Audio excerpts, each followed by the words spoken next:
Welcome, everybody. We're thrilled that everybody's here, and we're going to put you through a little bit of the ringer, but that's okay. Please eat, and please continue to drink and have fun. Whatever you choose to drink, we're going to. So with that, I think we'll have a beer. But it's a school night. So?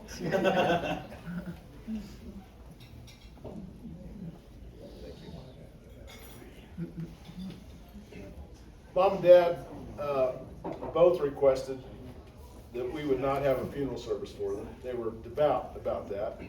But they were loved by so many people that we had to find a loophole. So welcome to not a funeral, but a celebration of life, a celebration of their love, and a celebration of the many wonderful friendships that's in this room. Thank you all for being here, and thank you for supporting them once more. Everyone here is on the all-star friendship list.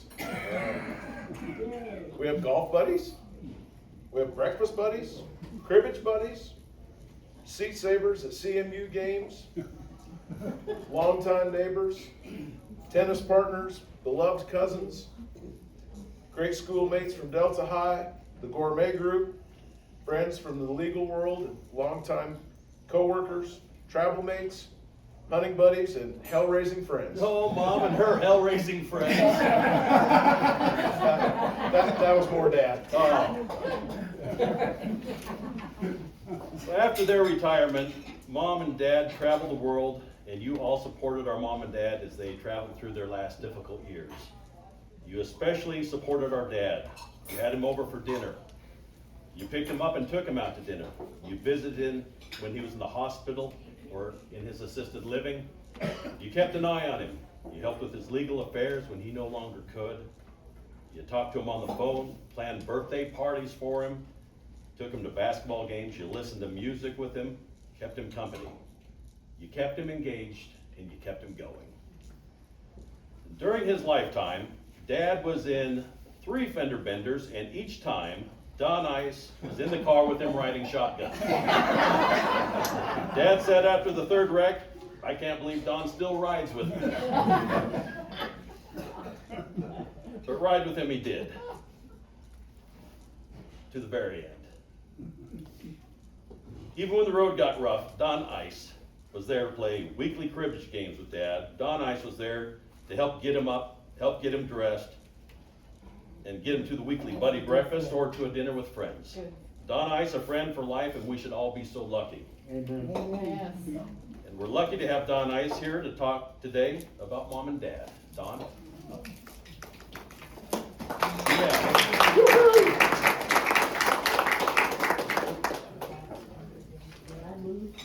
All you gotta do is just get up, right, Don? That's right. I know the feeling. That's the first step, you gotta get up. I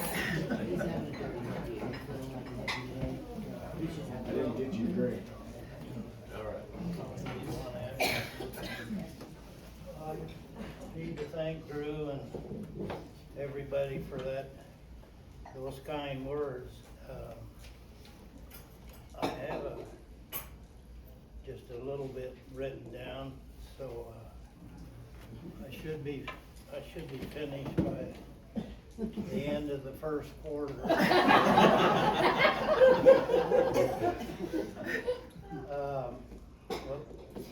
Well, like these guys said,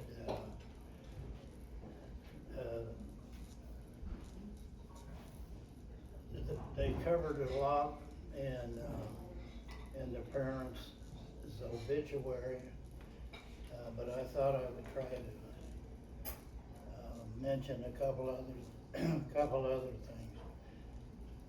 I've known Clay and Kaye since junior high school. We were kids together all through junior high school, 2 years at Mesa. Then Clay and Kaye went to Boulder, CU, and Clay became lawyer, and Kaye became a teacher.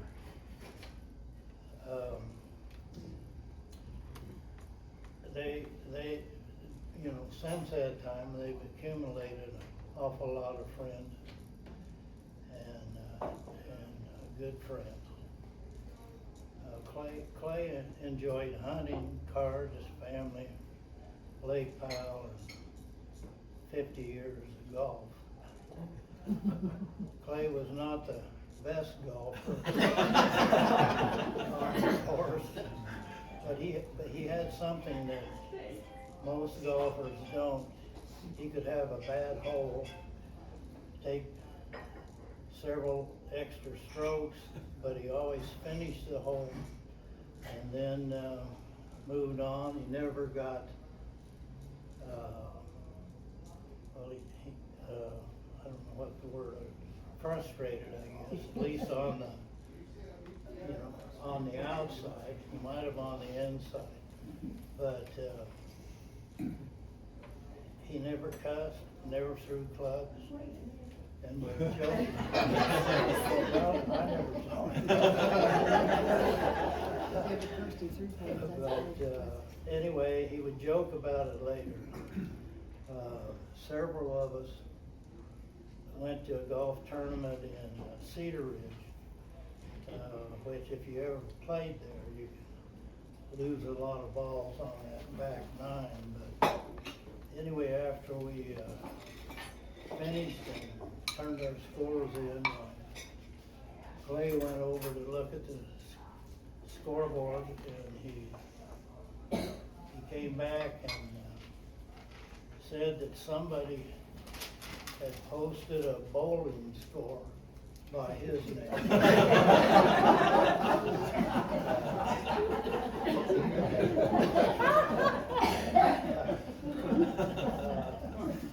Clay was a lot of fun to be around.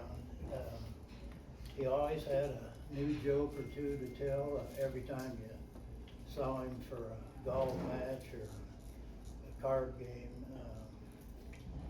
He would always had a new joke. I asked him once where he got all of these good jokes.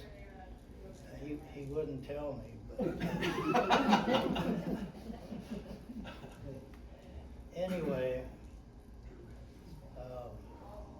any conversation with Clay always ended in laughter. He was just a lot of fun. The last time I saw Clay, he was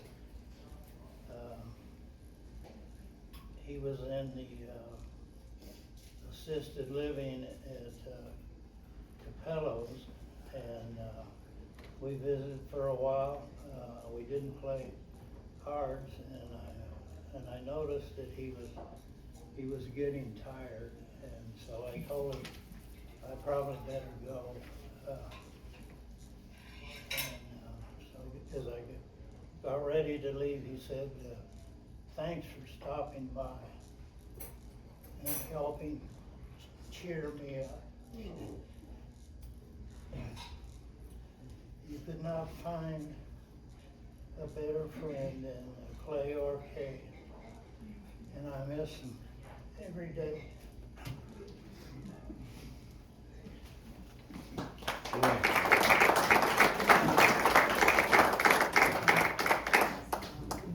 Don, thank you for saying that my dad was not a great golfer. We wanted to say it. We didn't know how to do it tactically. We did it perfectly. Great deal. Thank you.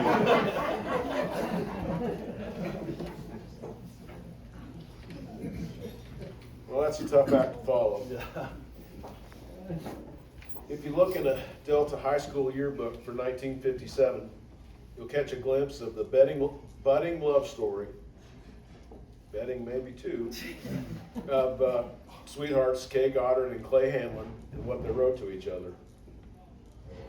First, Dad wrote in Mom's yearbook, "Dear Kaye, first, I'd like to tell you that I think the world of you and probably always will, unless things change drastically. I've had more fun with you during my senior year than I've had with all the other girls put together. And believe me, there's been scads of them.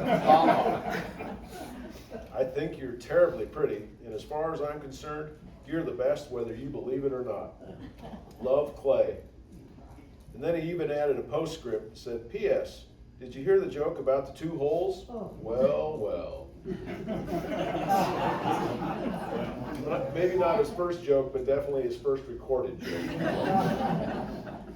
Okay, Mom wrote to Clay in his senior yearbook, I'm extremely proud that you chose me to be your steady for this last and wonderful year of high school. I know for a fact that I would not have had nearly as much fun this year if I had not been going steady with you. We've had our quarrels and disagreements, of course, but I guess you have to take the bitter with the sweet. And for the next 60 plus years, they did just that. All right, we're going to get the bad and the sad out of the way at the first. Mom suffered from Alzheimer's from about age 70 until her passing at 83. After her passing, Dad suffered from terrible grief and then Parkinson's and his own battle with dementia until his passing at 86. And though it's often hard to separate the malady or the disease from the person, it's what we hope to do today. When we think of Kaye and Clay Hanlon, it's easy for all of us to fall on our last memories of them when they weren't at their best and when it wasn't a true representation of who they really were for so many vast and wonderful years. Kaye, a mom and a friend and unwavering supporter to so many, who was the epitome of graciousness and kindness. Clay, the life of the party, the guy to go to with a problem, both incredible parents, grandparents, friends, and role models to many people. Mom fought this vicious disease for over a decade while Dad tirelessly cared for his high school sweetheart. For 3 years, Dad visited her every day at Aspen Ridge Memorial Memory Center and still took her out for milkshake dates. As the disease progressed, he went every evening to help feed her. He said, after everything she's done for me, it's the least I can do for her. The bitter and the sweet. On the day Mom passed, we were sitting with Dad and he said, you don't get elected homecoming queen twice unless you're both pretty and nice. Then he told us, the day I met your mom was the best day of my life. After Mom's death, Dad's life lost its flavor, but never its humor. That was intact until the end. Dad died 2.5 years later. On his death certificate, the cause of death is listed as Parkinson's dementia, but it could have been listed as a broken heart. All right, now for the happy parts. Got that out there. The girl from Peach Valley and the boy from Pea Green met at Delta High School. She found the wrestler with coal black curly hair to be funny, smart, ambitious, and thrilling. He was easily smitten with the smart, pretty, and endlessly kind majorette. The stylish high school sweethearts fell in love listening to I Found My Hit Thrill on Blueberry Hill in his 56 Chevy Bel Air. On a milkshake date, Mom scribbled on a napkin, Katie love Clady, let's get married, okay? When, Dad scribbled back, and she responded, soon as possible. We preserved it. Mom was a beloved elementary school teacher, volunteer, and artist, and Dad was a well-respected lawyer, mediator, and auctioneer. The house we grew up in was filled with love and a lot of laughter. Dinner was always eaten together as a family. We were treated to wonderful ski trips, and summers spent camping and water skiing. Mom was endlessly stylish. She was never an unkind word. She was always our biggest supporters, and her tinkling laughter made her our best audience. Mom was fun to talk to because she was much more interested in what you had to say than she was in herself. Words of wisdoms that she would sometimes give us. You'll know when the time is right. It's never too late to become the person you are meant to be. If you can't say anything nice, don't say anything at all. Dad was fun personified, a master storyteller and the curator of the perfect joke with the best delivery. Some of his Clayisms included, you can't trust a man who doesn't lie, cheat, or steal once in a while. hooray, hooray, first day of May, outdoor screwing starts today. And we can always rely on a call a day before the 4th of July when he would tell us, If you drink a fifth on the 4th, you can't come forth on the 5th. When the weather's hot and sultry, it's no time to commit adultery. But when the frost is on the pumpkin, it's the time for Peter Duncan. Or his favorite limerick. There was a young fellow named Skinner who took a young lady to dinner. At 8:45, they sat down to dine. And at 10:30, it was in her. The dinner, not Skinner. Skinner was in her before dinner. Drew. Drew wrote this. Dad's law partner, John Gormley, remembered the time that the two of them spent the whole day writing a country song together. I guess nobody needed a divorce that day.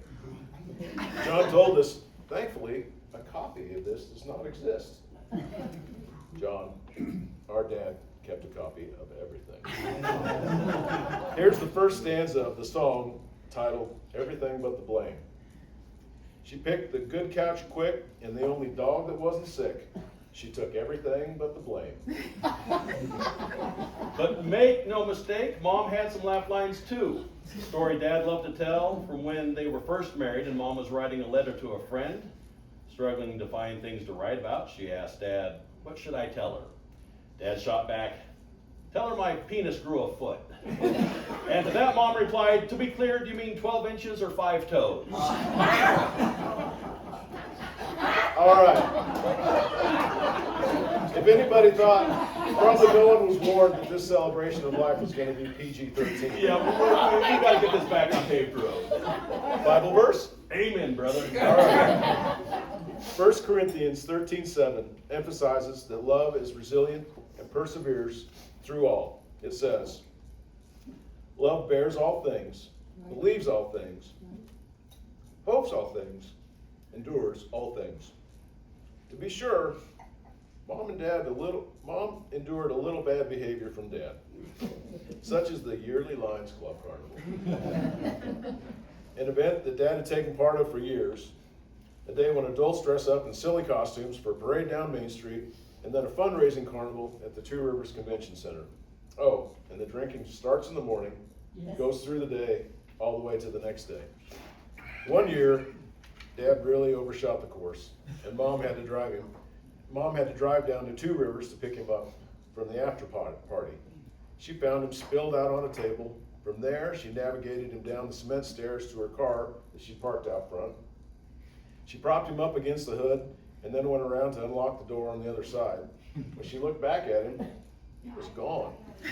He had fallen down between the car and the curb. She finally got him in the car, got him home and inside, and then went to bed and heard a strange noise coming from the bathroom. When she went to check on him, he wasn't peeing in the toilet. He wasn't facing the toilet. He was turned around peeing in the floor vent. To which she yelled, Clay! The next morning, she informed him that would be his last Lions Carnival. And it was. He told us she screamed his name so loudly that he actually immediately sobered up. Or, as the family limerick goes, Clay woke up feeling a bit sore. Getting him to bed had been quite a chore. And when he went in the vent. Therefore, the lion shall roar no more.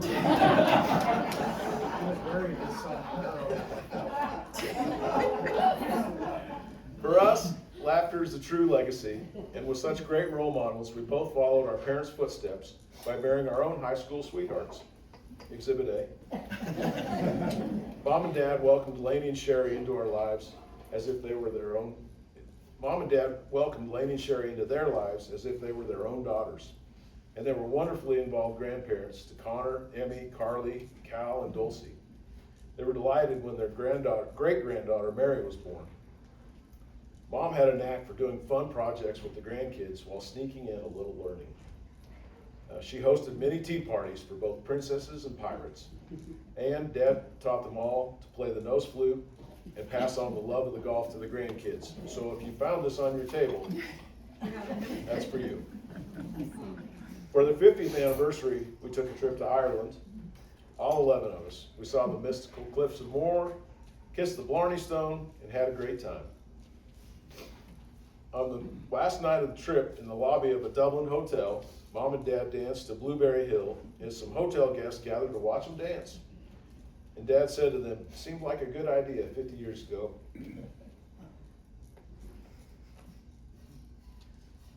Looked at Mom and said, "It still does." Mom was always cutting out sayings she liked with the intent of using them for her calligraphy creations. One that she gave to Dad read, "When you find something you love, get one in every color." He gave it back to her, but not before he wrote at the bottom of it, "How many colors do you come in?" He made her feel cherished and secure.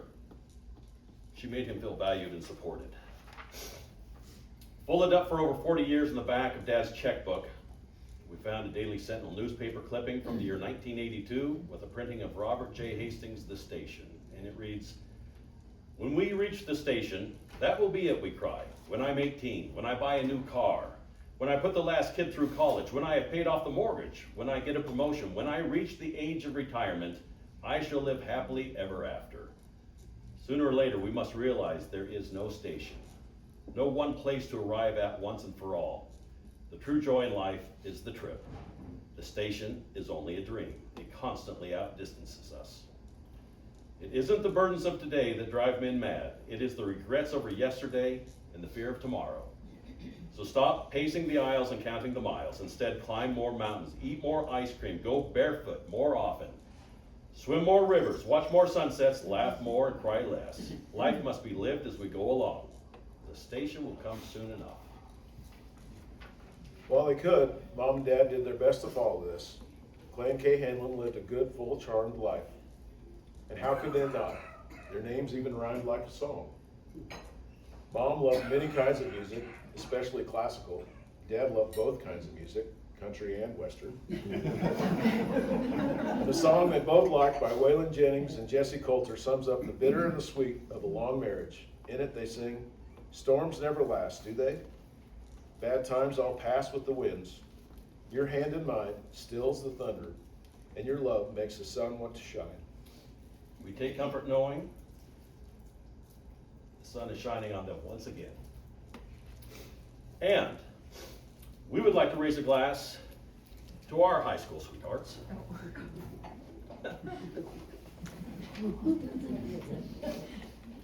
Lainey and Sherry, thank you for loving our parents so wonderfully and caring for them so kindly.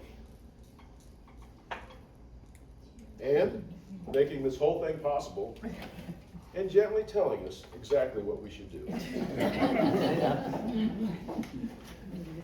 Amen. All right, we'll watch a quick video and then we'll have some lunch while we watch the Broncos. Why don't you tell them about the special game that you guys used to play What was that? with the beans and the straw? Come on, that's what he shared with us. I thought it was great. We would have ski goggles. Yeah? Yeah, and when Dad got home, it was go time. Either with the push-in darts or You know, the beans, they shoot it. the beans. Yeah. That's the game they Yeah. play. That's hours of fun. You never seen a grown man happier to find pea shooters for sale at a store. Yeah. He bought one for everybody. And we couldn't just shoot spitballs. He had to shoot peas with them. So Pea green. pea green.